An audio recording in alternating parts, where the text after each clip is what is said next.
Can we all take one big deep breath in? This is more for me than you. Hold it, and let it out. Okay, awesome. Thank you so much for being out this evening.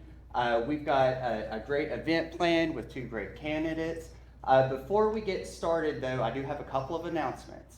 If you've been paying attention to the library drama, this Thursday's library board meeting is canceled. So be paying attention. That's going to be rescheduled, but it is canceled as of this week. This Friday evening at 6 p.m. at Milborn Bakery, we've got Maria Brewer, one of 5 candidates running for U.S. Senate. That is a free event. We'd love to have you out for that. And then June 28th, Sunday evening at Crafters Brew, we've actually got Anna Golladay as well as Jerry Green, who is going to put on a great event. Speaking of great events, I'd like to introduce you to the moderator this evening, Ms. Anna Golladay. She is one of 2 candidates running for Congress, and she is such an amazing candidate. Let's give it up for Anna.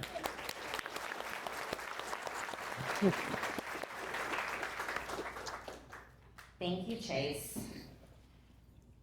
Hi, friends. How is everyone?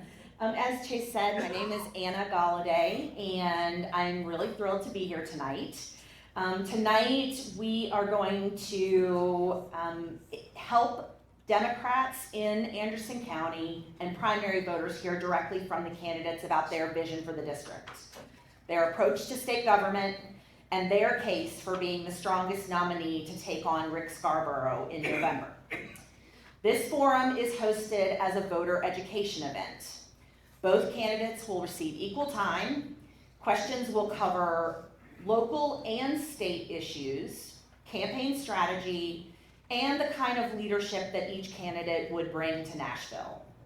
Because both candidates are Democrats, many voters may assume that they agree on broad values. Tonight's questions are designed to help voters understand differences in experience, priorities, strategy, and approach. Each candidate will have a 3-minute opening statement. We will then move through moderated issue questions. During the main question rounds, I might afford the candidate a 30-second rebuttal or response opportunity if I feel that's needed for clarity or contrast or fairness.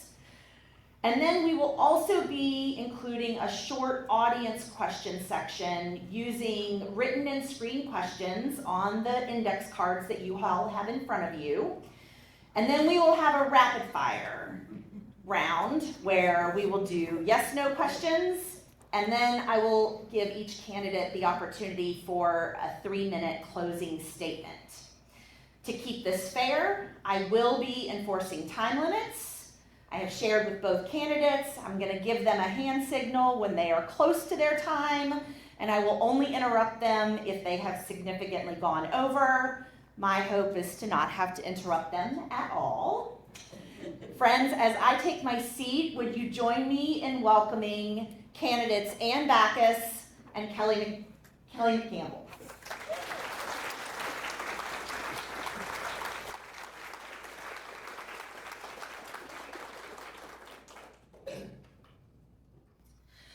All right, friends, if I could ask everyone to please silence your phone.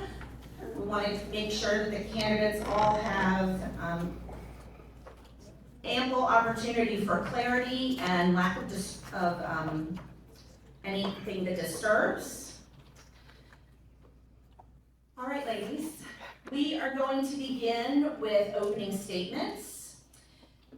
For your opening statement, will you please tell the voters why you are running, what this race means to you, and what choice you believe Democratic voters have in August?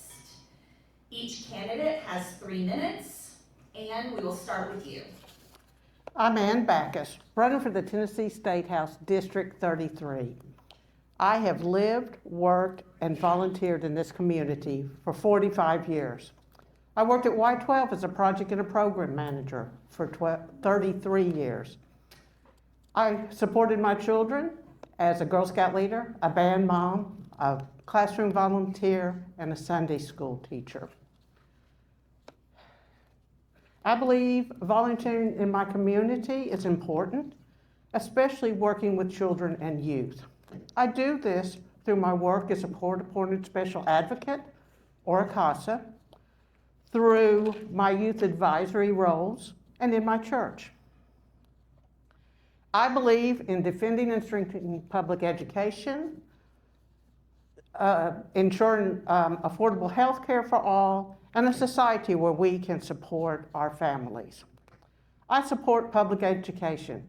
When I moved here 45 years ago, I picked Oak Ridge because of the schools, even when I wasn't sure if I was having children. I'm against vouchers. At a minimum, we need to collect data on who's getting them and where the money is going. We definitely should not increase the number of vouchers, and my goal would be to eliminate all vouchers. Over 300,000 Tennesseans fall in the gap between Medicaid, what we call TennCare, and the Affordable Care Act. We need to take the federal dollars that we spend, that we all pay in taxes, and expand TennCare.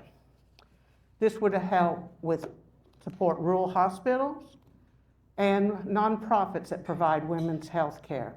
And yes, Methodist Medical is one of those hospitals. I believe in a living wage. We need to increase the minimum wage. We need to support unions. We need affordable housing. The project going on in the Scarborough community right now is a good example of a mixed-use project. We need to eliminate the sales tax on groceries and make big businesses pay their own way. That would help working class families who are facing higher prices at the grocery store, at the pumps, and at everyday expenses. We need to send a Democrat to Nashville. I look forward to this debate, and so you can learn more about where I stand on the issues. Thank you, Ann. Kelly? Good evening. My name is Kelly McCampbell, and I'm running to be your next state representative for District 33. I first want to start by taking a moment to thank the moderator, our host, and everyone who helped make tonight possible, but especially want to thank you, the audience, because your presence here shows that you understand how important this seat is and how important this election is. Now, this redistricting that took place this year by the GOP supermajority was a stain on Tennessee's history, but it can also be a gift if it shows voters how important these state and local races are. This is not just a throwaway election, and flipping this seat is more critical than ever before. That's why it's so important that we choose the right candidate to face Rick in November. Throughout this conversation tonight, I'll guide you through all the reasons why I'm that candidate. Now, I'm not in this race as a retiree, capping off a long career with a run for political office. I'm running as a mom, and I'm in the workforce now, and I'm raising my mixed-race daughter in a state that trips over itself to pass legislation that is antagonistic to the working class, to women, to moms who work outside of the home, and to brown-skinned people like my daughter. I'm running because the impacts of this legislation are not theoretical, they are personal. That means I have a personal stake in leading change on the policies in my platform, and my daughter and I will live with the consequences for years to come. I'm not running to win a seat, I'm running to secure our and our state's future. The future of our party is at play too. Raise your hand if you've ever said or nodded along to the statement, "We need more young people to run for office." Well, this election is your chance to follow through. Younger generations are increasingly checked out, and especially at the local level. And that's a huge problem for a party whose historically success is based on getting the young vote turnout. And if you ask them, younger people will tell you that they don't feel like anybody represents them and that their ideas don't have a seat at the table. We don't signal to them that this perception is wrong by continuing to put the same demographic on the ballot over and over. But when we give them a chance, our young leaders really shine. Think about the Democratic Party right now. Whose names are on everybody's lips? At the national level, you've got AOC, Mamdani, Tallarico. And locally, we've got Jones, Pearson, and we've got Lamar, Oliver, and Bain. And what do each one of these buzzworthy changemakers have in common? They are all under 45. Voting in younger leaders isn't just about appearances and perceptions, though. It's strategic. A younger leader, when elected, is more likely to serve long enough to receive meaningful committee assignments and build strategic relationships. My profile as an engineer and a Y-12er currently in the workforce, a caregiver, and a mother raising a school-aged child right now reaches voters that our standard District 33 campaign doesn't, including the independents and ticket splitters that this race requires but has failed to rally for years. I'm ready to fight for this district, and for me, this fight is personal. Thank you. Thank you. So this race is not happening in a vacuum. Democrats have already run against Rick Scarborough once, and now voters have a primary choice in August. What do you believe must be different this time for Democrats to be more competitive in House District 33? Kelly, you have 90 seconds. So, as you mentioned, in previous elections, we have failed to really clear the 30 to 38% of the vote share. And so that is something that is going to be our hindrance. We can't just rely on turning out our base. It's not going to be enough. This election is going to require us to reach across and tap into those independents and also convert moderate Republicans, those who are tired of the MAGA policies, and they're out there, they're sick of it. We have to share a message that resonates with them, that shows that we are here to work for their best interests. We're here to help lower their costs. We're here to take care of their families. We're here to make sure that their future in this district is a place that they want to live in and that their future generations will have and be proud of as well. Thank you. Anne, same question to you. So in '24, I got almost 9,700 votes, more than any Democrat since we lost the seat in 2010. What I'm doing differently this time is I am focusing on widening who I'm approaching. My digital media for 18 to 35-year-olds is going to every registered 18 to 35-year-olds. Our canvassing, we're going down to people that are considered 30% Democratic favoring, which is a pretty strong Republican leaning, and it picks up all the independents. I've already knocked over 800 doors so far, and I'm going to continue that. Thank you. Kelly, a follow-up for you. You're asking voters to choose a first-time candidate for a race Democrats know will be difficult. Why should voters see you as an asset rather than a risk? Yeah, absolutely. That's a fair question. I understand that a new candidate, when there's someone in the field that is also a repeat candidate, can look like a risk. But I think the real risk that we're facing is running the same race we ran last time and not acknowledging that what we ran last time wasn't enough to win. I think what I bring is a load of different perspectives. I've got a different sort of life path. I've got a different stage of life that I'm working in. And I think the newness of my campaign is actually an asset more than it is a risk. I think the fact that I'm coming with new ideas, I'm coming from a fresh perspective, and I am not proven to not be successful, which I think is not something that my opponent can say. Thank you. And what is one mistake from 2024 that the Democrats cannot repeat? Well, we need to all get out and vote first. We did not vote as we should have. And we really need to reach down. We need to go down into independents and into frustrated Republicans. I'm a big believer in getting out and knocking doors and talking to young people. And the good news is, with all my volunteer work over the last 20 years, I have been working with the young people. Many of them come up to me and say, you were my softball mom, band mom, or you supported me in our diversity and GSTAs. So that is a demographic that I am very engaged with. Thank you. All right, candidates, we are going to move into a section that covers public schools and vouchers and education.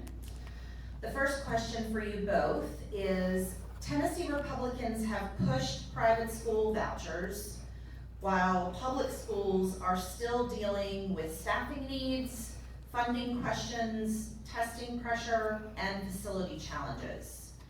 What would you do in Nashville to protect public schools in House District 33?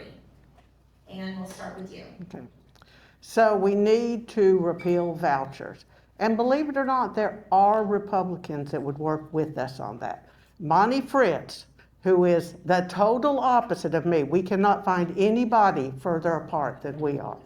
He is against vouchers. He says our state constitution says we educate everybody. So I would find people like Monty, who want to eliminate vouchers. And we need to make sure our public schools are getting more money than the vouchers that are going to private schools. Thank you. Kelly? I think the best deterrent to poverty is a well-funded public school down the street that your kids can access. And as mentioned, the vouchers are here. They're a reality. And I don't think we can jump directly into setting up a bill to repeal them. I don't think that's going to land. I think we have to start by winning over the public, and that begins with passing bills that shine a light on the program. Who's getting them? How are the testing scores turning out at private schools on average? Is this a good payoff for our money? And I think when we can prove, because we know that that's not true, when we can prove that this program isn't paying off for the taxpayers in the state, then we can win back public support, and that will put pressure on everyone in the state house and state senate to actually work to repeal those vouchers. So I think we start with a plan to sway public perception and then work toward eliminating those vouchers, which is the ultimate goal. Thank you. A follow-up for both of you. Outside of vouchers, name one specific bill, budget priority, or oversight action you would support to facilitate better public schools. Ann? Okay. I would reduce our testing requirements. Third graders are just so stressed over it. And we spend a good 6 to 8 weeks testing to be ready for them. So that would be the first thing I got rid of. Thank you. Kelly? Tennessee currently ranks 44th in teacher salary. That's something we can and should fix. And so I would prioritize bills that would raise the floor for teacher salary and find ways to supplement rural areas that will struggle to meet that match. That either includes funneling some taxpayer money their way to help them make up the difference. But what we need to do is overall increase our teacher salaries. That's going to bring up the level of quality of our education, and it's going to improve our public schools. Thank you. Candidates, what does Nashville most misunderstand about public schools in places like Anderson County, Oak Ridge, Clinton, Briceville, Rock Top, and Oliver Springs? Kelly? Well, my daughter attended Linden here in Oak Ridge, and I can say confidently that the push for excessive testing is a burden that takes away from the learning experience for a lot of kids. It takes more time away from actual classroom learning, and it puts pressure on them that isn't actually helping them learn. So I think we've got a bright population of children here in Oak Ridge. They're fantastic. They are ready to learn new information, and if we're constantly testing them over and over again, we are taking away from that experience. So I think that's the main thing that Nashville misunderstands. Thank you. Ann? So I think they don't understand how great our teachers are, particularly out in Anderson County. We have great teachers in Oak Ridge, everybody knows that. But we think in Anderson County and Clinton that we don't have as good a teachers. They work with a population of students that have more issues, and they make those students succeed. I've had CASA kids in every school, including the alternative school in this county, and every teacher is trying to make those children be successful. Thank you, Ann. Candidate McCampbell illustrated quickly what her support for teachers and her support for the staff of those schools. As a follow-up to you, what would you want local teachers and school staff to specifically know about your priorities for them? That I support them, they need to be funded fully, and that we're against vouchers and we need to reduce testing. Great, thank you. All right, ladies, we are going to switch sections and move into conversations around affordability, wages, and working families. Families in this district are feeling the pinch on groceries, rent, utilities, insurance, childcare, healthcare, gas. I could keep going. If you could pass one affordability policy in your first term, what would it be and how would it help people here specifically? Kelly? Well, I think our lowest hanging fruit would be a grocery tax. I mean, a single mother buying groceries for her family is subsidizing our state budget while multinational corporations are offshoring their profits and going tax-free.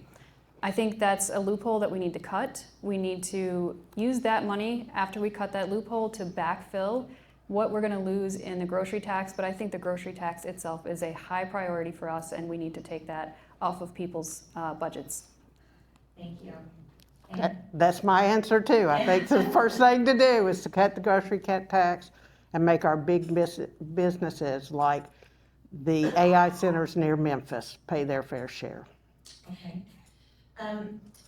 So what should you, as Democrats, be saying to working class voters now that we are clearly not saying well enough? How do you think we need to be more clear to the voters in East Tennessee about these priorities? Do you think we're being too cautious? Are we being too vague? Are we being too careful? How would you reply? Ann? So I think we're not talking to voters enough. When I went out Saturday, I talked to several voters. One was a young man who had never had anybody talk to him and had all sorts of questions about everything. So I talked to him. Another was a Republican voter that says, we can't agree on anything. I said, well, do you care about the schools? And we talked through it, and she says, we can agree on something. And I said, yes. So I think it's getting the message out, talking and listening. Thank you. Kelly? I would tell them it's not your fault. It's not a personal failing. Our families who are struggling, they're struggling by design, and they're struggling because there are legislative steps we can take that our state government is refusing to do. So I think we need to reach out to them and say that we see them, that they're not struggling alone, that we understand what's going on, and that the 15-year Republican supermajority and majority have left us where we are, and that their policies, their promises, they haven't worked. So we need to take a new approach. We've got plans that will work. It can bring them relief. They just need to trust us and elect us into office. Thank you. Should Tennessee raise the minimum wage and do more to protect workers who organize, speak up, or bargain for better pay and safer conditions? Kelly? Absolutely. That is one of the very most fundamental parts of my platform. I absolutely believe we need to raise the minimum wage. It has been stuck at the same level, which is $7.25, since 2009. That is far too long, but we can't effectively just raise it immediately. It will get shut down. It has been shut down. So I think our approach has to be practical. We start incrementally increasing it for a few years, and once we reach a level where it will cover cost of living, which right now in Anderson County is about $21. When it gets close enough to that level, then we index it to inflation so that over time we're not in this mess again where we need to catch up and try to not crash our economy but keep our wages high. Thank you. Ann, should Tennessee raise the minimum wage and protect workers who want to organize? Absolutely, and incrementally would be the way you would do it. And I support unions. We need to go back to the legislation that doesn't allow union contracts on state projects and include that. The unions are our lifeblood.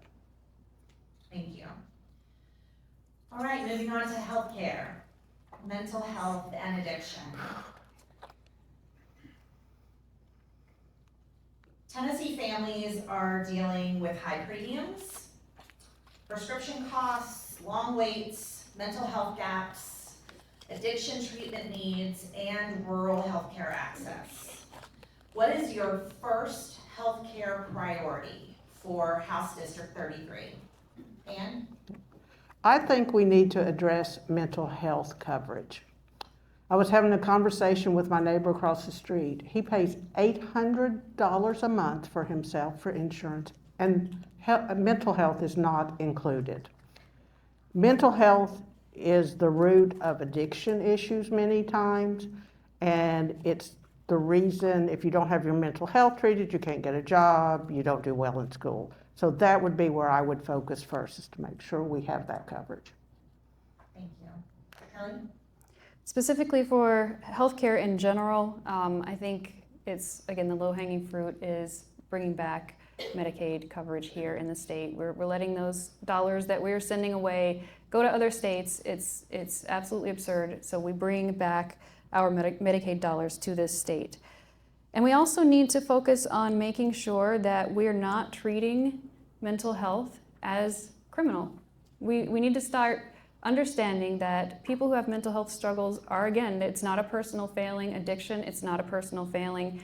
And we need to build the capacity to take care of those people. So right now we have jails that serve as our primary mental health facilities. And this is a problem for the whole community. When you have a crisis, you shouldn't end up in a jail cell, and you especially don't need a criminal record to go along with it. It's not gonna help you recover. So I think bringing back Medicaid and expanding capacity. Thank you. Kelly, a follow-up for you. How do you bring back Medicaid when you have a governor in office that is vehemently against bringing back Medicaid and supporting the families that need it? Yeah, I think you can, again, it's a game of public perception, right? We have to sell this story of people hate paying taxes. But if you're gonna have to pay taxes, you might as well get something from it. You need to get that benefit. We need to come out with a strong public messaging campaign that gets the public on the side of, hey, this is an issue and we need to get loud about it. Like you said, if left to his own devices, our governor has no interest in helping the people of Tennessee. He'd rather stand on a culture war platform and look like he's scoring points for the MAGA agenda. But we need to make it clear that this is something that people have earned, they deserve, and they've paid in for it. So we need to get that back. Thank you. And a follow-up for you on mental health care. How do you help a family that doesn't follow what's going on with the state and the policies around health care, but knows that care is too expensive and hard to get? How do you help that family understand both the nuances of what's going on with insurance and healthcare in Tennessee, and also how mental health is a necessary addition to that? So my CASA work, court-appointed special advocate work, has me working with these families. First of all, you make sure for the short term, because a bill's not going to get passed tomorrow, that they know where the community resources are they can go to get help. And again, if you talk to them and they say, here's my problem, you say, here's some potential solutions, here's where you can go, that helps them get through that step. Great, thank you. Let's talk about reproductive freedom and family rights. So Tennessee has one of the strictest abortion bans in the country. What changes to Tennessee law would you support? Ann?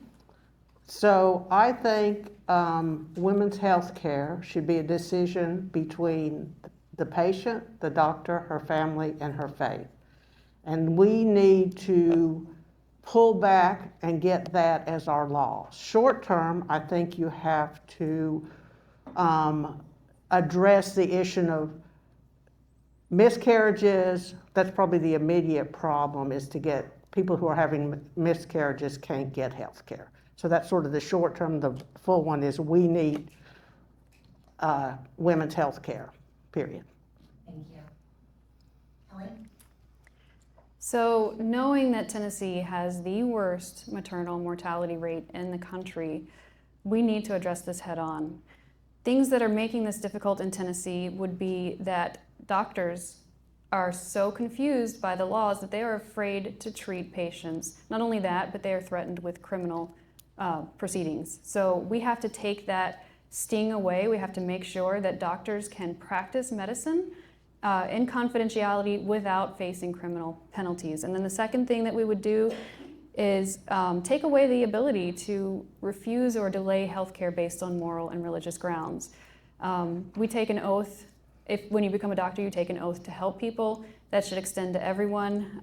If you don't want to practice a certain procedure, you should provide references to someone who can, but outright banning it based on religious and moral grounds is absolutely a no-go for me. Thank you. Kelly, a follow-up. How do you talk about this issue with voters who are conflicted or uncomfortable but do not want the government making private medical decisions? How do you navigate that conversation? It is a difficult conversation. I think a lot of voters have come from a place of a religious understanding and then also of a moral understanding. And reaching them is about making sure that they understand that the nuances, the edge cases, the places where this law hurts people are real, they're tangible, and they are enough to counterweigh the moral arguments for not having reproductive care or access to the services that people need. I think it's about helping them understand the real repercussions of the laws that are being passed, give them real examples of people in everyday circumstances that could be their wife, their mother, their daughter, and give them a chance to understand that on a very visceral level to help them process that and come to a conclusion that government should not be in our medical decisions. Thank you.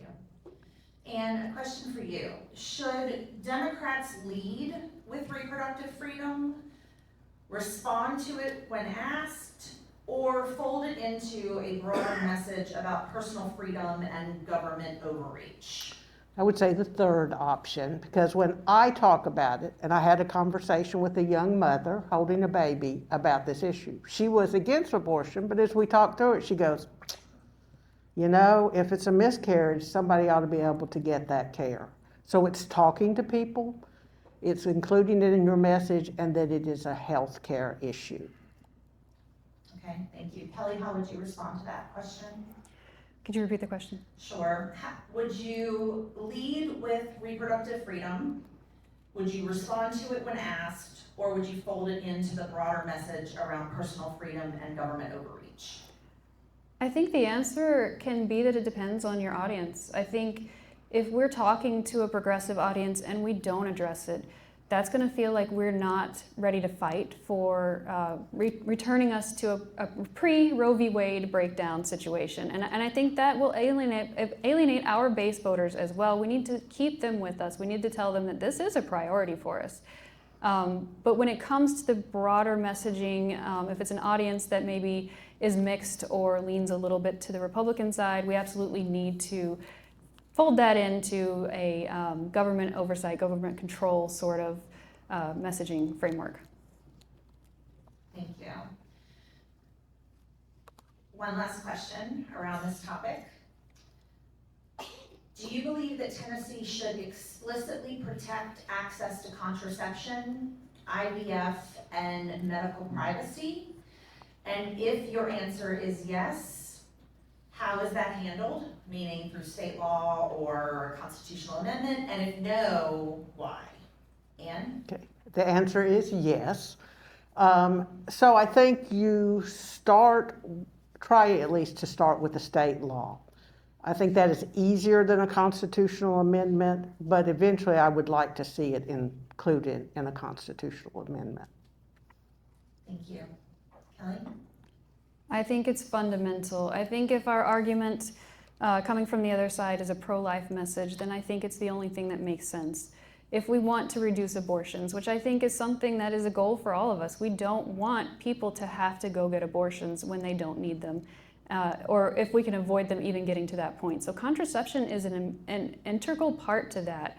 We cannot take away contraception and then also erase someone's ability to get reproductive care when they need it.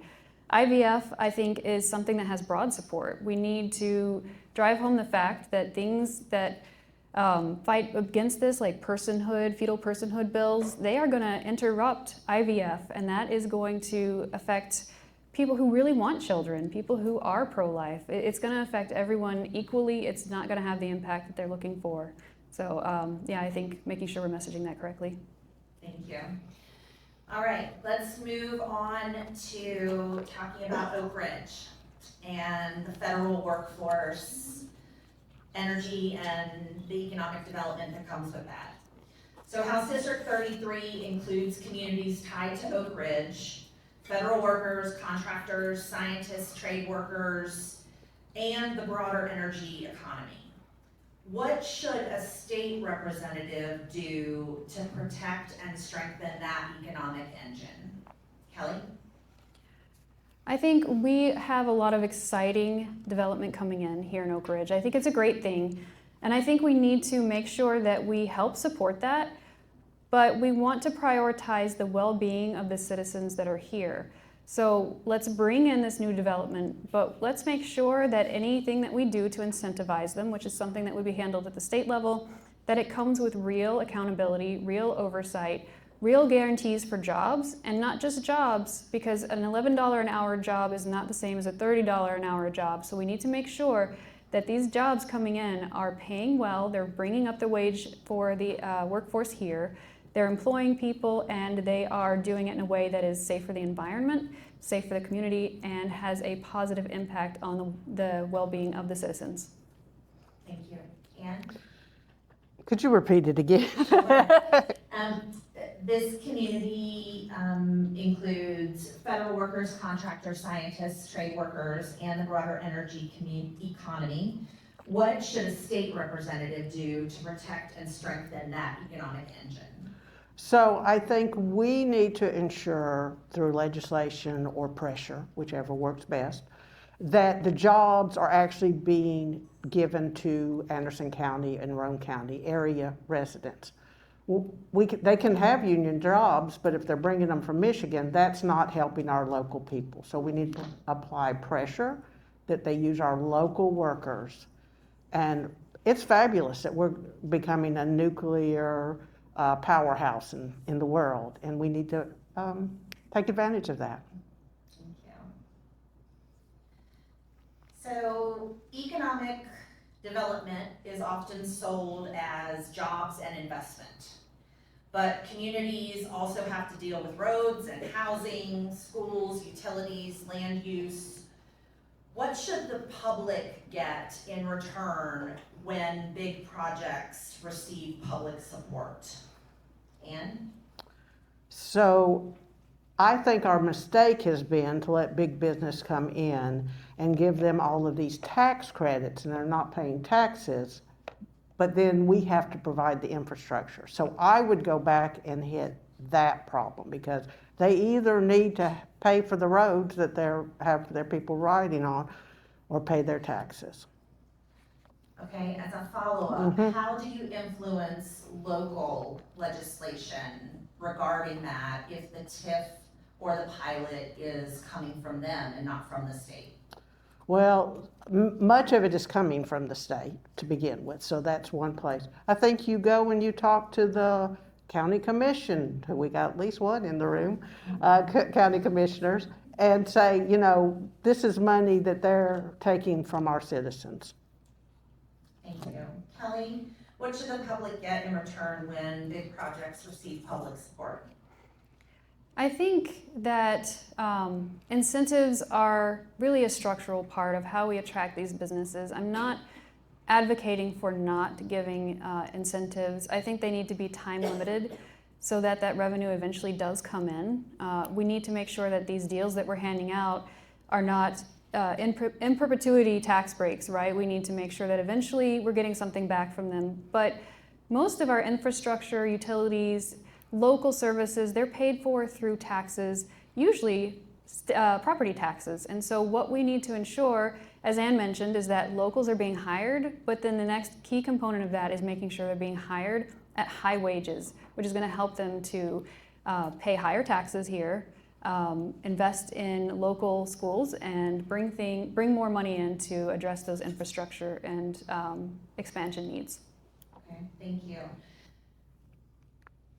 We're going to move on to artificial intelligence, data centers, technology, and the infrastructure that goes with that. To the audience, if I could please ask you to pass your cards, your question cards for the candidates to your left, the candidate's right. We'll just pass them down and Chase will pick them up at the end of each row as the candidates are talking about AI. So, Kelly, artificial intelligence is driving demand for massive data centers, and those facilities require major amounts of electricity and water, land, cooling infrastructure, and transmission capacity. If a large AI or data center project were proposed in or near House District 33, what questions should local and state officials be asking before they approve it? That's a good question, and it's not really all that theoretical. We know that the DOE has opened up quite a bit of land in the area for data center development. Right now there are no ongoing projects, but this is coming if we let it. So we need to be asking the questions up front, and those include, what are your plans to make sure that pollution in our water sources is not an output, and if they are, what are your plans to remediate those? This is a huge problem. We already have 30% of our natural waterways here in the state that are unusable due to pollution. They will not host aquatic life. We have to protect those. And so that's an upfront question of how are you prepared to make sure you don't impact the environment? The next question is, how are we going to offset the rate increases for our ratepayers locally? And so that means, first of all, we have to deny them specialized rates, and second, find ways to feed the profits back into our communities so that those rates are not spread out across our ratepayers.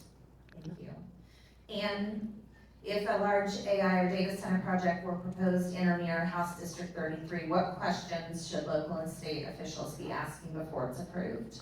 What's the environmental impact and how are you going to address it? You could use solar panels to get some of your electricity instead of pulling out of the grid.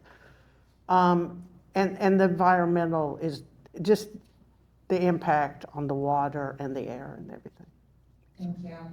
As a follow-up, who should pay for the added pressure on the grids and the water systems? Should this be paid for by the company, by the ratepayers, or by the taxpayers? By the companies. By the companies. Okay, Kelly, what would your response be? I agree with that, and in Tennessee, we tried to pass a bill. We tried to actually pass 6 bills related to AI in this past session. They all failed, except for one that had an amendment to it that made what they put in actually not have that much teeth. So we have given them a loophole where they can still spread those costs across regular ratepayers. We have to close that loophole. And the answer is absolutely. If you're coming here, if you're using that much using that much power and water, it should absolutely be coming out of the company's coffers. Thank you. So Oak Ridge is already a national center for science and energy, computing, and advanced research. How should Tennessee support innovation while making sure that the benefits reach our local workforce, students, small businesses, and communities? Kelly? Well, we have to make sure that when these innovations come in, when companies pushing new innovative technologies come in, it goes back to what I've said several times. We are bringing jobs to this district, number one. Number two, that we set up education pathways that help our local population work into these roles where they can take on jobs that are going to be high paying because we've legislated that they will be. And we ensure that these new innovative technologies aren't going to have a negative impact on our communities. We have to put the regulations and the restrictions in place to safeguard our communities, because our people are far more important than anything that any innovation could bring. Kelly, as a follow-up, what responsibility would a state representative have to connect K through 12 schools, community colleges, and unions into a real workforce pipeline that you just described? Yeah, I think there's a lot of good levers that a state rep would have to work with that. One of those is help setting up different programs that allow students to enter community college for certain high demand careers related to these new technologies or new companies.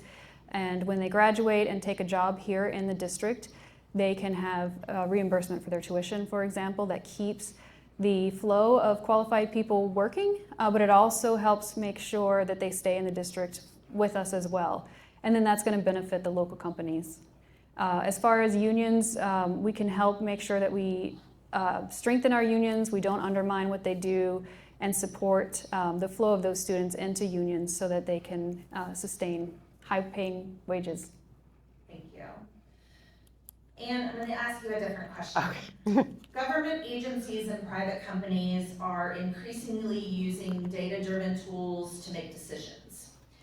What rules should the Tennessee legislature institute around data privacy, algorithmic bias, and transparency when technology is used in public services? So the first thing is they need to not be giving our data out to other people, our voting data to the federal government. Our data should stay private. It should not, we should have to acknowledge that we want it to go somewhere. So we need to pass a law to deal with that. I'm trying to think. So data privacy was one part of it, and what was the other part? What rules should the Tennessee legislature put in place to ensure data privacy, transparency, and algorithmic bias? Okay, so the bias, I can't say that word. The bias, we really need to be looking at things like photos that we get taken places and how that's used, how that data is used to discriminate in a wide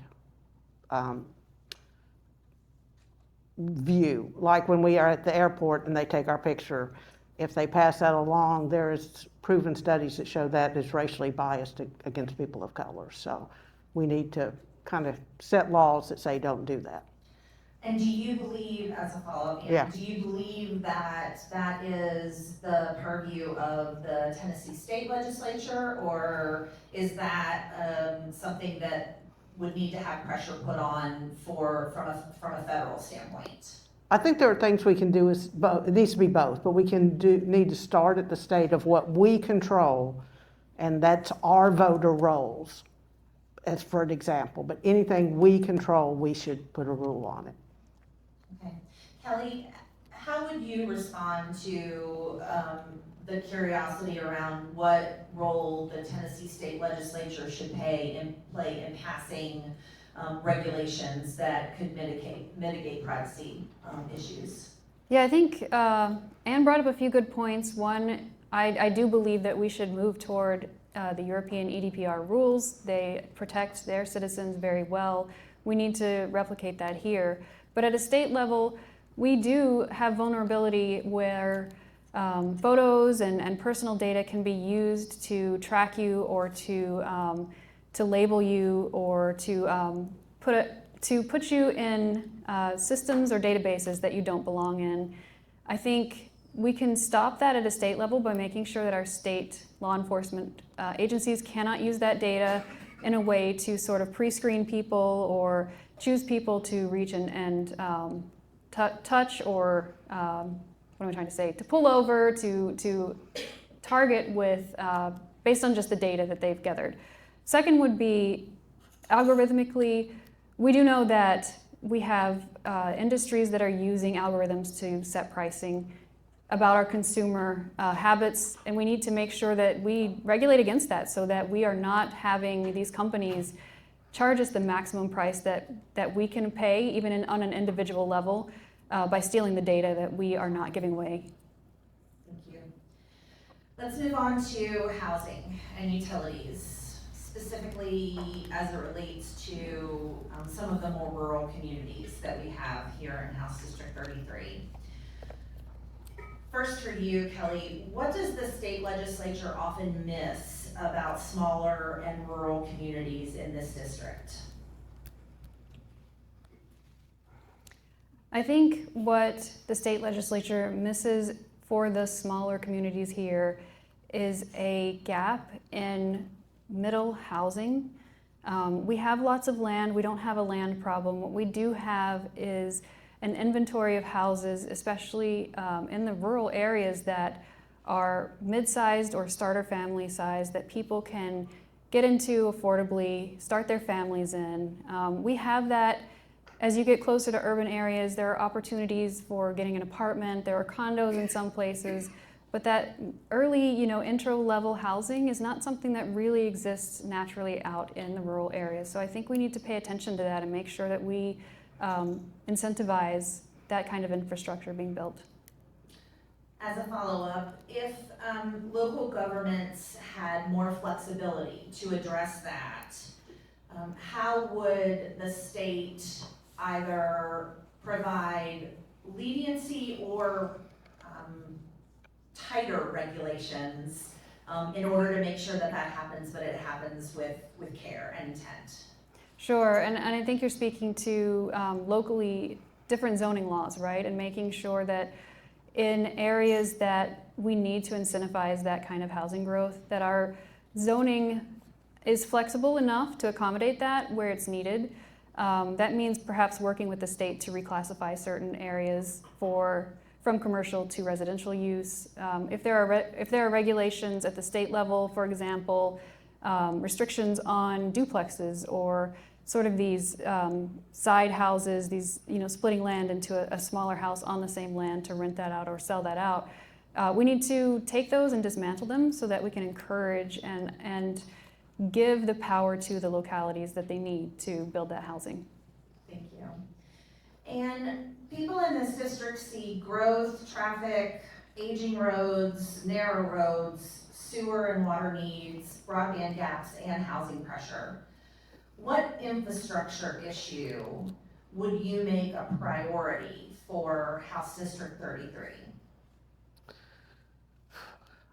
I don't know how we fix this problem, but getting in and out of Oak Ridge, I think, is a major issue. Those of us who have had to go that either way at rush hour traffic, takes a 20-minute drive, takes an hour.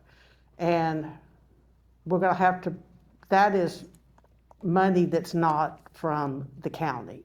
So a lot of our roads are county money and our zoning is county, done by the county commission. But I think that is a project we need to address.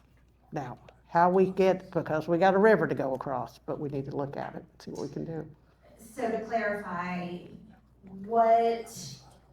so you would push funding for TDOT first? Yes. In order to facilitate that? And Yes. what arteries are you specifically talking about? I'm talking Pellissippi being the main one to get across.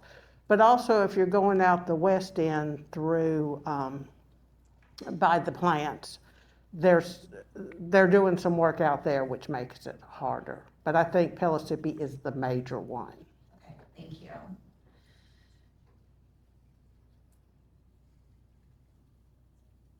Kelly, how would you make sure that places outside of the larger population districts or areas in House District 33 are not ignored when it comes to infrastructure and housing? Well, I have kind of a revolutionary idea, and it's a big one for our state, but I think it's not just going to help rural districts or rural areas in our district, but help the entire state. I believe public transit is the great equalizer. It's a way out of poverty for a lot of people. It's going to fight against unemployment and underemployment. And so when we have public transit that's fast and reliable, our children can stay where they grew up, they can stay home, they can come back from college and stay where they want to live and still be able to commute into jobs that pay enough for them to afford their cost of living. For me, it's not, a bus system's not enough. I think we actually need a statewide rail system, and I think that's a goal that we should start working for. That statewide rail system would make sure that a lot of the congestion, a lot of the burden that's being placed on the infrastructure we have that is at this time unreasonable to address, across the board. When we take off that burden and shift it to this rail system, then not only are we helping poverty, but we are helping to reduce the maintenance burden on the infrastructure we already have. Thank you. As a follow-up, how do you pay for it? I've got some ideas on that too, actually. I think everyone would agree that we understand that we have multi-billion-dollar corporations that we subsidize with our taxpayer money because they are paying wages that are not high enough to keep people off of Medicaid. So money is flowing into these companies. I think we have to have a system where we look at a company's operating costs, look at their revenue, take a ratio of that, and if it's over 20% revenue to operating costs, then we leverage a kind of sizable tax on that extra revenue to make sure that that money that they are having us subsidize comes back to us, and I think that would give us a bit of extra funding that we could use to start our rail projects. Okay, thank you. Let's talk a little bit about local control versus state control. Tennessee's legislature has repeatedly overruled or limited local governments on issues ranging from public health to schools to labor standards to local governance. Where should the state stop interfering with local decisions, and where should they still be engaged? Anne, I'll start with you. So decisions need to be made at the lowest possible level. Most of our decisions should be made at the county level as far as things like, should we have partisan county commission elections, okay? What our schools should be, what the state should be doing is saying, we're providing this minimum amount of funding to support our schools, for example. And some requirements like, you gotta educate everybody. You can't locally say, well, I'm not gonna educate people of color. There's some basic rights we ought to have, and that ought. Thank you. Kelly, same question to you. It has to be really clear where we draw the line between state and local responsibility. For me, a state needs to be focused on the high-level administrative stuff, budgeting, allocating funds, setting regulations, dealing with safety issues, dealing with the different kinds of standards that we need to make sure that things are functioning equally across the state. And there's not very much beyond that the state really needs to concern themselves with. The rest of it, as Anne said, really should be taking place at a local level. State provides the funding, local figures out where to put that in their local communities, and for me, that's that line. Thank you. As a follow-up, would you say there are any areas where local communities should have less power than they do now? I think our libraries are a pretty good example. A bunch of people in this room, I'm sure, would agree. Look, access to books should be equal, and it goes back to what I mentioned about the state staying out of things that are not affecting safety. They're not affecting these broader administrative things. They should be, however, charged with making sure things are equal. And library book access is one of those things that needs to be protected. It needs to not be varying from state to state, or from county to county or area to area, because then you get children who have varying exposure, varying education levels. It's just not a solution that we need. It doesn't end well for us. So yeah, I think libraries is a fantastic example of where the state needs to step in. to make it equal. Thank you. Let's talk a little bit about the literal elephant in the room, governing in a Republican supermajority.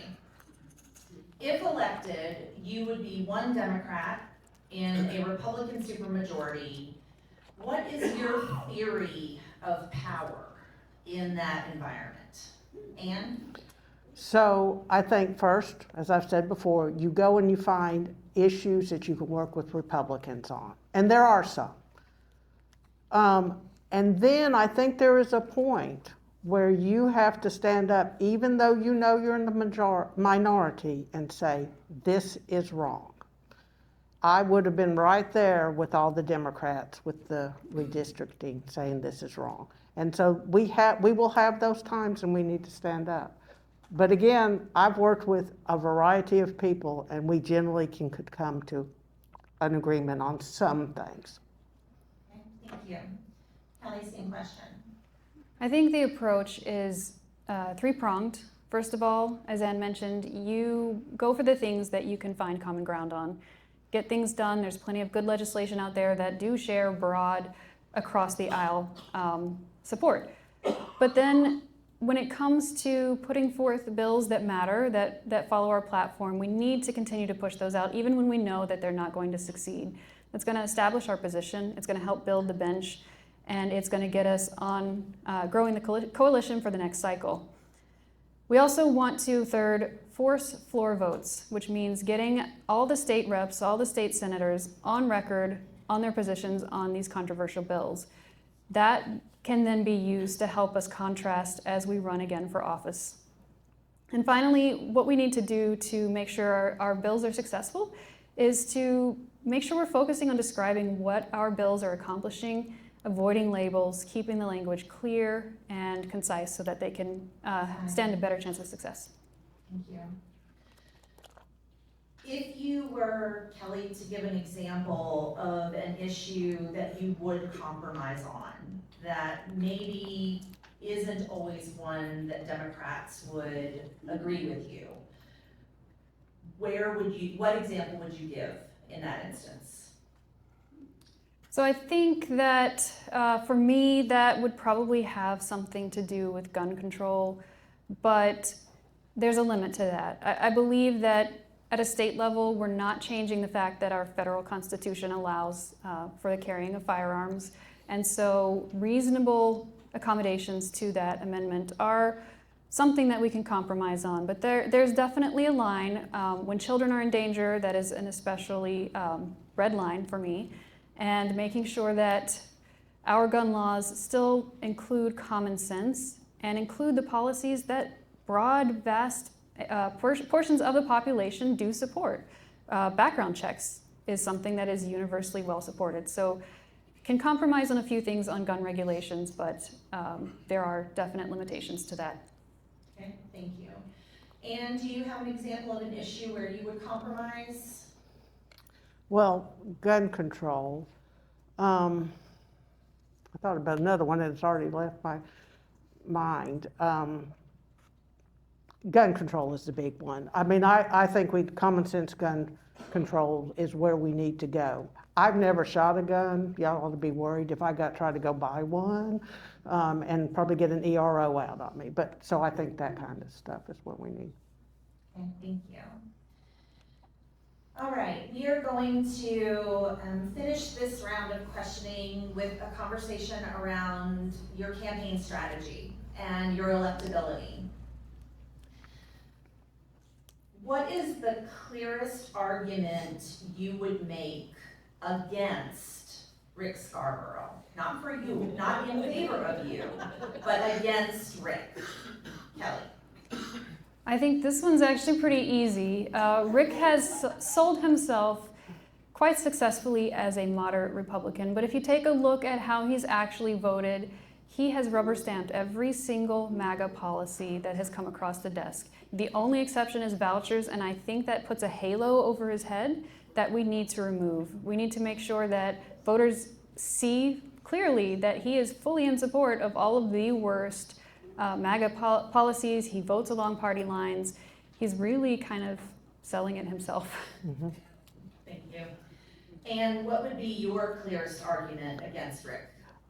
Very similar. Number one, he is voting the party line. They allowed him to vote against vouchers the first time, but he voted for them the second time. And he's voted all of the anti-immigration stuff. He's pushing some of it. So I believe it is making sure people know how he's voting and what he's doing to our community. Thank you. As a follow-up, Anne, what is the clearest argument for you? So I believe I have the skills that would translate well to a legislator. Dealing with procedures at Y12 translates into being able to read legislation quickly. Being able to work with diverse groups works across the aisle. So, and I have a lot of budget experience. Again, I have that. So I believe the skills that I bring with it, along with what I have learned through my volunteer work with children and youth, is something that is a plus. Thank you. Kelly, what is the clearest argument for you? The clearest argument for why you should vote for me is that I have a very personal stake in this. I have real motivation, real urgency behind my reasons for running, and they're sitting in this room with me right now. And you know, I have to work to support her future and to secure her future and make sure that she has the best outcomes possible. So that urgency is going to translate. That's going to influence how I lead, and it's going to make sure that I am relentless. I will not stop. I will keep fighting until we get to a place where this state is actually a place to be proud of. Thank you. We are going to move into some of the questions that were submitted by the audience. And these are in order. Yes, thank you. Let's talk about disability rights. 1 in 4 Americans have a disability, but 1 in 3 Tennesseans have a disability. What education, healthcare, or accessibility issue impacting people with disabilities do you think the state legislature should address first? Kelly? I have ideas. I supported my mom. I was a caregiver for her at the end of her life. And for many, many years, she was mobility challenged. And that showed me how hard transportation can be for someone who is mobility challenged. You can buy a van to help transport you around, but that is typically not economical for most people. It costs a significant amount of money to have an accessibility van. We have, fortunately, ETHRA here that was a lifeline for us. But the program needs funding, it needs more drivers, it needs more buses. So for me, the very first incentive or very first push that I would make would be to ensure that our disabled persons have the accessibility, transportation accessibility that they need to get to those medical appointments. Thank you. And some questions. So I agree with what Kelly said, but I think I would focus on our children and youth that are having IEPs to make sure they are getting the support to be successful in school, and that those supports can carry on to them to the college level. I'm tutoring a young lady right now that's trying to get into LPN school, and I'm having to help her with her math, and she had an IEP. And so I told her to try and go find it to help her with that. But I think that education would help a lot with our workforce and making them successful. Thank you. As a follow-up to this question, how would you ensure as a legislator that bills like these that you mentioned would be passed regardless of how much they may cost the state? How committed are you to the bills regardless of the fiscal note? Ann? If it's important, we need to commit to it and spend our money in those places. However, there are solutions that don't, sometimes we go to the most expensive solution. There are solutions. My grandson is on the spectrum, really smart, but he at school wears those headphones because he says, my classmates yap all the time and really, really loud. That is not an expensive accommodation. So there's a lot of things like that we can do. Thank you. Same question, Kelly. Well, we've got other ways to bring in the money that we need. We know that we recently eliminated or changed our excise tax laws. That resulted in about $1.5 billion of money going back to untracked corporations who just had to reach up and claim it, and cost us about $400,000 of revenue, and that's recurring. So there are ways that we can find the funding that make sense, that are fair, and when we show that the impact of funding these things benefits the entire community. So when a caregiver for a disabled person doesn't have to miss work to get their family member or their loved one to an appointment, then you've got an economic impact that is positive for that community. Making sure we call out to those and point out that this is worth funding, and then finding those funding streams that are really just waiting for us to come back and take them. Thank you. Let's talk a little bit about your experience outside of the work that you do day to day. Someone in the audience wants to know specifically about your experience with writing or passing legislation. Kelly, can you speak to that for a few seconds? Okay, so transparently, writing legislation is not something that I have experience with, but I think my experience does broadly translate in a way that is going to be very effective. So for example, most of my career as an engineer has been to help create, help edit, and help maintain things like standard operating procedures, guides, manuals, and also give information in a technical way. What this teaches you is that clarity of words matter, because when you are writing something that a person needs to follow to stay safe and save the company money by not having the machine they're working on blow up, you find that you write in a way that translates into the action that they need to do while not losing the technicality that you need for that issue or for that procedure. So that translates to writing legislation, because that is the art of legislative writing. You have to make sure that your legislation gets to the point, is impenetrable, you can defend it, it's not something that people can cut into, and that really follows the same principles of standard operating procedures and technical writing. Okay, thank you. And same question to you. So I'm going to take my CASA work again. Y'all know that's my most important volunteer work for me. We get lots of information. We get medical reports, we have home visits, we talk to teachers. We have to put that together in a page or two so that a judge can decide what's going to happen with this child. Is this child going to stay in their current placement? Are they going to get pulled into DCS, full DCS custody? And so I think that translates really well. The other experience I have is I am on the NDP Executive Committee woman, and whereas we don't write legislation, we have lots of motions that you have to write and vote on, and so that experience translates. Thank you. Our next question from our audience asks a little bit about your actual campaign strategies. How does your campaign strategy address the large voting disparity between Democrats and Republicans, specifically in House District 33?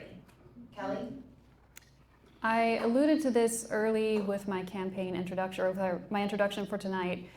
This is a turnout problem, and I believe when we reach out to those areas that we have failed to reach before, when we have people from different walks of life, different people from different ages, different skill sets, these things will resonate with voters in ways that we haven't had before. With that kind of voter reach, that should help bring out those voters who sometimes just think, I'm just going to sit this one out. I think we have an advantage this cycle because we do know that there's buzz around how important these seats are. So we need to leverage that and make sure that we call attention to the voters, reach them where they're at, find ways to tap in through different markets, digital, as well as the traditional door knocking, but ensuring that we have a message that is new, it's different, and it resonates in a way that it hasn't before is going to be critically important. Thank you. Anne? Okay. So, like I've said before, I'm reaching out to all 18 to 35-year-olds. I am hitting 30% and higher Democratic scores. But the other thing I've been doing is I've been out in the community these last 2 years. I go to the Clinton Senior Center and I call bingo. And I get there early and I go around and I talk to everybody. And they were so proud when I was on the front page of the Clinton Courier. So and we talk about issues. And so the other thing that I do and will do again this year is I've been going to the county fair, the Anderson County Fair, and standing in a booth and talking to people as they come by. And it's fun and it's amazing how you can make a connection. And many times I go, I'll go vote for you. Okay. Thank you. Let's talk a little bit about the anger and sometimes the challenges that you may experience once you are in the State House. And how will you deal with combative MAGA legislators? Good question. So I raised twins. At one point I had 3 teenage girls. So I have a lot of experience with anger coming at me. And the main thing is to stay calm, keep your positions, and walk away when you need to. I had a voter I was talking, knocked on the door, and he got all MAGA on me. And I said, okay, we're not going to agree, I'm going to leave. But I said, if I get elected, you got a problem, call me. And so do that kind of thing of, we can't agree now, but if you come back to me, I'll listen to you. Thank you. Kelly, same question. We're definitely going to experience that. We've seen it when we watch what goes on in the State House at a regular basis. The key is going to be to keep a cool head. And to do that, it helps to make sure that you are bulletproof on what you're bringing and your propositions. When you have bulletproof information, you can stand on that information and not worry so much about the emotional exchange. Avoid leading questions when they come your way, and you have to learn to recognize them and dodge them as they come to you. But it's also in our best interest, if they're going off, give them the gun and let them shoot with it, right? If they're this is all recorded, so if they want to make a scene, keeping your cool is the most important thing you can do. Voters will see that. Thank you. Our last audience question is going to go back to something that we briefly touched on before when it comes to the challenge of book banning. So Age Appropriate Materials Act has seen the removal of many books from the schools. Renaissance art books have been removed from Oak Ridge High School, and most recently Roots has been removed from the Knox County schools. How would you work to overturn book banning, especially as this issue is now growing specifically in Anderson County? Anne?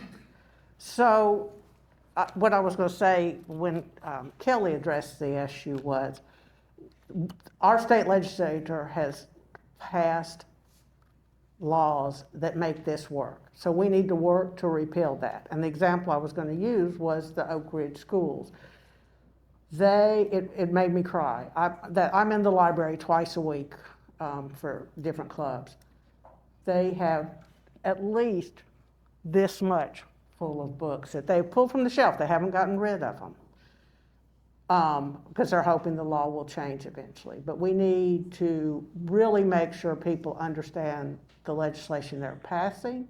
And I believe while I should control what books my child reads, I should not control what books your child reads. Thank you. Kelly? On a state level, we have passed things that are really enabling this kind of action, allowing fines for people who publish books that are later deemed obscene. This is not an acceptable practice. Locally, this is local control turned upside down. This is taking away not just rights locally, but as Anne mentioned, the right of every parent to decide what their child reads. At the state level, we need to make sure that we repeal these broken laws, get us back to a safe, merit-based standard, and we've had solutions that do work, so we need to make sure that where those exist, we find the common ground and show that these solutions are here, they work. Solutions like, if it's deemed to be potentially obscene or controversial, taking it behind the shelf, but not taking it off the shelf, right? Having it still be available. I think there is a ground that we can reach with everyone across the state where we can say, these things are not out in the open, but they're also not trampling on free speech. Thank you. All right, candidates, we are going to move into the rapid fire section of rapid fire. It's so violent. Section of this debate. The quick answer section of this debate. I will ask a question. You should limit your answer to a sentence. And we will go in serpentine order, so whomever answers first for one question will then answer second for the next. So you'll be doing kind of two in a row, okay, for fairness? All right, so I'm gonna start with Kelly. Vouchers, repeal, freeze, or regulate? The ultimate goal, it would be to repeal, but in a stepwise manner that makes sense by putting a light on it. Thank you. Ann? Repeal. And should Tennessee expand Medicaid? Yes. Absolutely, definitely. Kelly, should Tennessee raise the minimum wage, and what should be the starting point?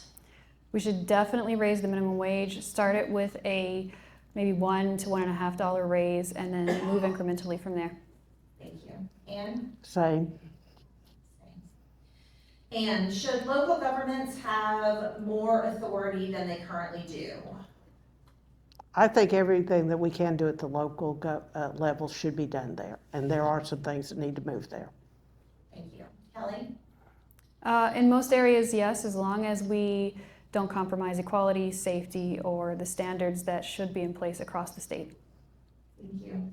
Kelly, should Tennessee protect access to contraception and IVF? 1,000%. I think it's imperative. Yes, And? yes. And should Tennessee strengthen open records and public notice laws? Yes. Yeah, absolutely, and especially when it comes to things like AI data centers, we need to have strong public input. Thank you. Kelly, should public incentives require wage or labor standards?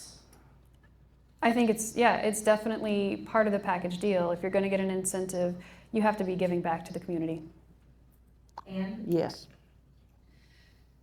And should data centers pay directly for added grid, water, and infrastructure costs, or along the way? Directly. Directly. Thank you. Kelly, should the state regulate AI use in hiring, healthcare, education, and government services? It's the only ethical answer. We absolutely should. Yeah. Thank you. Ann? Yes. And should voters be told when an automated system affects a government decision? Yes. Kelly? I think we need more transparency in government, and that would be an area where we absolutely need to regulate. Yeah. Kelly, should Democrats compete in every district? Yeah. Yeah, heck yeah. Of course we should. And? Yes, so we can get you elected. From your lips to God's ears. And more important in House District 33, persuasion or turnout? I'm gonna say it's a combination, but I think persuading those independents and leaning Republicans is important. Thank you. Kelly? I'll say persuasion, because even if we get 100% of our base turned out, we're still not going to win the seat. So persuasion all the way. Thank you. Kelly, one committee you would most want to serve on? Finance, Ways and Means. And, The one that oversees the Department of Children's Services. thank you. And one issue where you could work with a Republican? Vouchers. Kelly? I could work with a Republican on gun control. Kelly, one issue where you would refuse to compromise?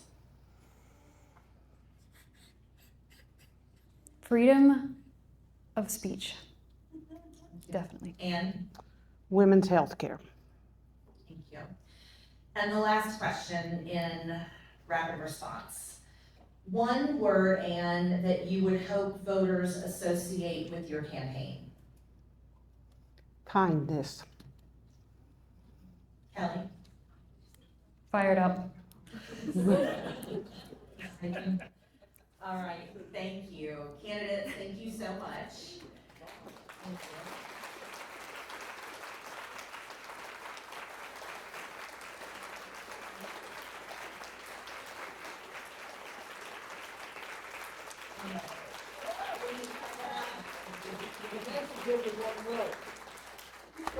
We're gonna ask you both to give your closing statements, but a voter watching tonight may agree with both of you on many things. Right.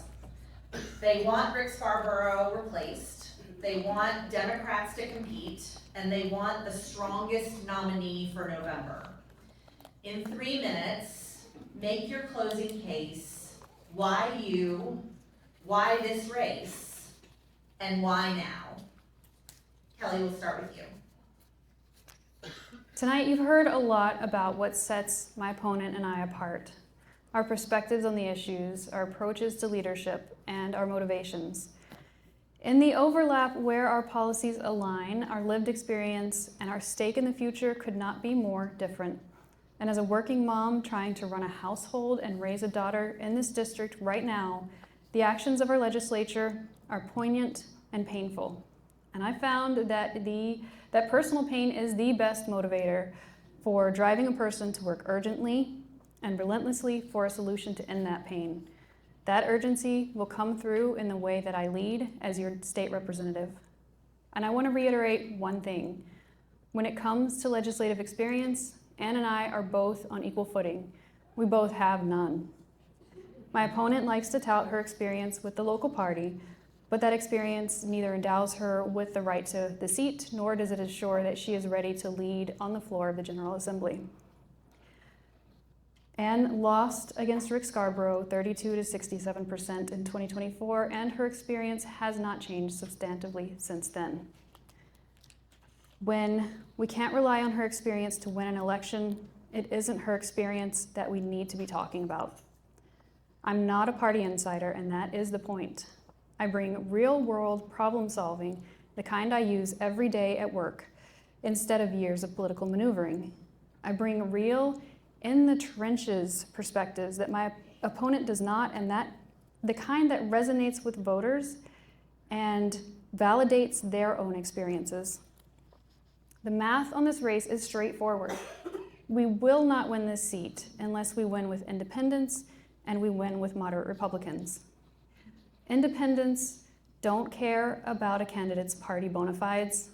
Moderate Republicans who are looking for an alternative to Rick's rubber stamping of MAGA policies are not concerned with who is the most entrenched Democrat. They want someone who is competent, they want someone who has polish, and they want someone who can inspire them. Now, if you are as serious as I am about flipping the seat and taking Tennessee out of the jaws of the MAGA machine, we need to get really clear on what it's going to take to win this November. I'm the candidate who has what it takes, not just to win, but to lead effectively and help steer our party toward the future. Thank you. Thank you, Kelly.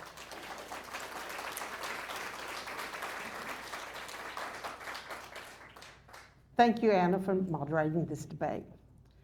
I spent 33 years at Y12 as a project and a program manager, working with diverse teams to achieve complex goals on time and within budget. This required listening to different perspectives evaluating solutions, and finding practical compromises.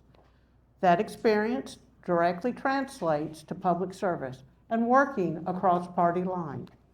My time on the Tennessee Democratic Party Executive Committee has also given me insight into how government works in a political environment. My work with CASA and other community organizations in Oak Ridge and Anderson County has shown me firsthand where systems sometimes fail children and families. Seeing the struggles of families without health care, insurance, or without a living wage strengthened my resolve to run for office and to work towards structural changes that will improve the lives of Tennesseans. I'm going to talk about the elephant in the room we've talked briefly about, but that's the gerrymandering in Tennessee and other southern states. This effort has made electing Democrats critical.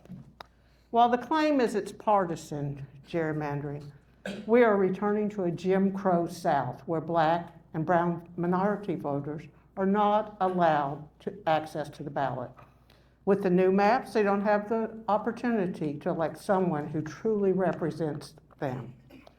And remember, women, once they get done with Black and brown voters, they're going after us. When I moved from Pensacola, Florida to Huntsville, Alabama in 1964, my mother went to register to vote. They tried to make her pay a poll tax. They didn't make my Yankee dad didn't try to make him pay one 2 days before. She went in with 3 children in tow to the judge to get a court order. She would be livid about that right now. She died in 2009. She was and continues to be my inspiration. Rick Scarborough has showed us who he is with his votes. He voted to expand voucher programs and for the racially gerrymandered maps in Memphis, breaking it into 3 congressional districts. I learned a lot talking to voters when I ran 2 years ago and during the 2 years since. I want to take that experience and my 45 years of living and working and volunteering in this community so that I can take our voices to Nashville. I'm asking for your vote in the August primary. To support my campaign, go to Backus, TN33.com. But no matter who wins this primary, we need to vote Democrat up and down the ballot. Thank you.